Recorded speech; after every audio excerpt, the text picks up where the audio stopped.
దీప సుమిత్ర మీద ఒట్టేసి నిజం చెప్తుందా? కార్తీక్ లేకపోతే జోష్న ఈ నిశ్చితార్థాన్ని ఆపబోతున్నారా?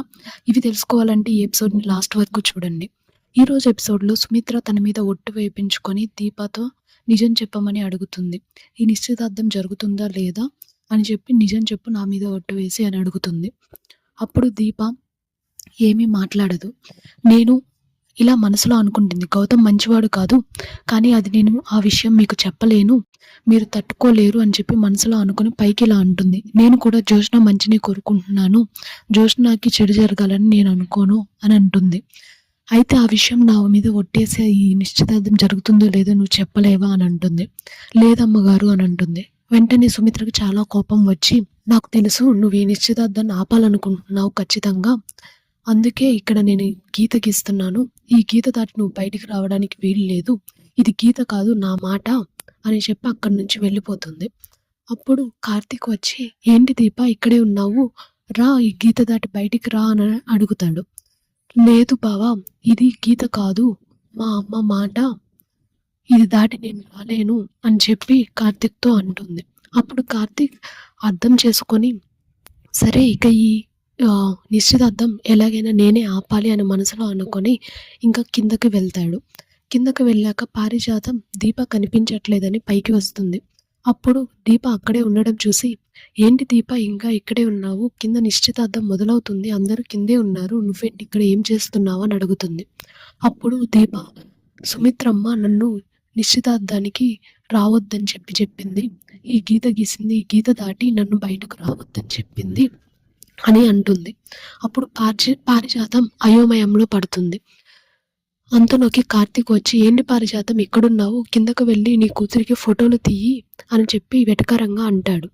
ఇంకా తికమకతో పారిజాతం కిందకు వస్తుంది. కిందకు వచ్చి జోష్న చెవిలో, జోష్న దీప మనకి హ్యాండ్ ఇచ్చింది, ఇలా మీ అమ్మ నిశ్చితార్థానికి రావద్దందంట, అది పైనే ఉంది కిందకి రాదు, ఇప్పుడు ఏం చేయాలి, నువ్వు ఎలా అయినా సరే నీ జీవితం కాపాడుకోవడానికి ఇక్కడి నుంచి పారిపో ముందు, లేకపోతే ఈ గౌతమ్ గారి చేతిలో నీ లైఫ్ నాశనం అవుతుంది అని చెప్పి అంటుంది.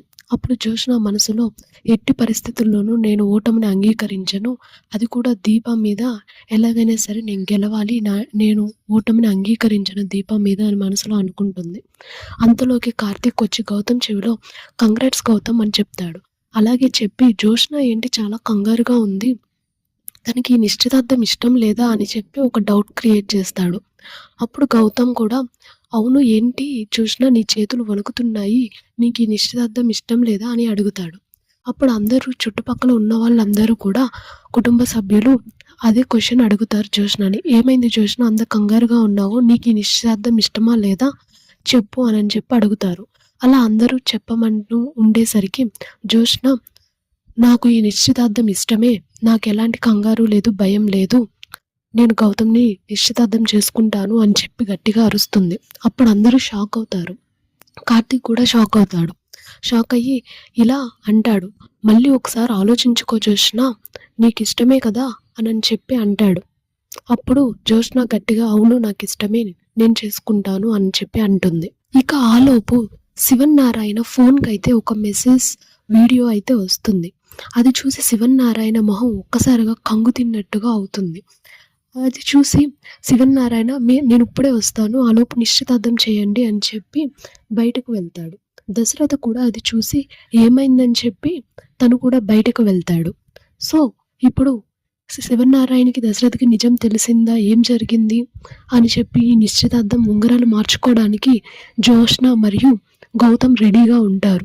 సో ఆ నిశ్చితార్థం జరిగిందా ఆగిపోయిందా అని తెలుసుకోవడానికి మరిన్ని అప్డేట్స్ కోసం మన ఛానల్ని సబ్స్క్రైబ్ చేసుకోండి.